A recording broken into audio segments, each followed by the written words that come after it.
I'm here in San Ysidro, right next to the port of entry between Tijuana and San Diego. This is the busiest port of entry between the US and Mexico. I'm outside the San Ysidro School District administrative offices because we're going to talk to Veronica Medina. Veronica. Nice to meet you. Medina, nice to meet you too. Come on in. Thank you so much. I have been working with homeless students for the past 11 years as a homeless and foster youth liaison. And basically what I have done throughout the years is just eliminate those barriers that these students have when they come to register into school. We have students that live in hotels and motels. Sometimes they don't have proof of residency. They don't have any documentation to get enrolled into the school. So I've been doing home visits to verify their residencies. I was wondering if you could tell me about your background and where you grew up.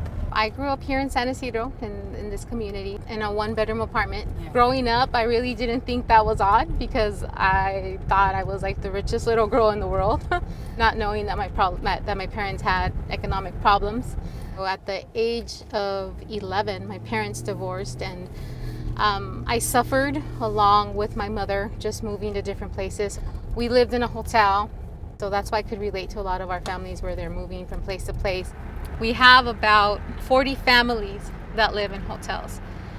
If you calculate all the kids, we have about maybe 60 or 70 children that live in a hotel within the San Ysidro community.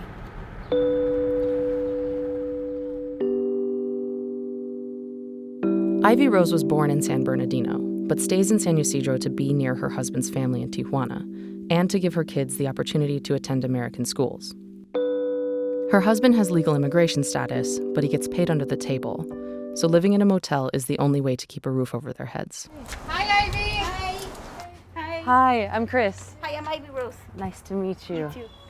There's 5 of you in this one room. I have a 15-year-old son, a 9-year-old daughter, and a 4-year-old son, and my husband and myself. Yeah, my kids can't even have proper beds. I have to blow up air mattresses at nighttime so it won't take up the whole space. One goes there and one goes here, and my daughter sleeps there. Are all the kids enrolled in school? Yeah, here in the San Ysidro. That's why I always try to stay in the area. But like, and my oldest son, he always had troubles in schools. That's another reason why we struggle it out here too. I'm not going to take my kids out from the United States. You can never compare Mexico to the United States, because at least here we have a little roof over our head. Our families in the hotel for one room, they're paying up to almost $700, $800 a month. So the cost of living is very high. Also, we're right by the border. And so most of these families that find themselves in homeless situations are because they've had a deported spouse. And they ended up here in San Ysidro because of the spouse.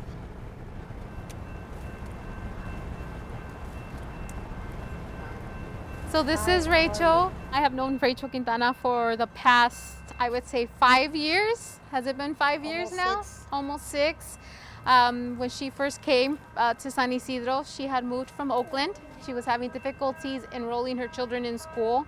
I met her and we were able to get the kids in school right away. And her situation was that she found herself in San Ysidro because her husband was deported.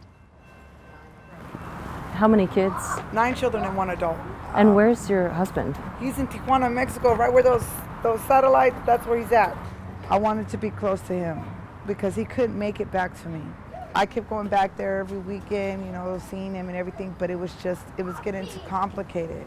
There's no good schools or Tijuana. It's different than it is here.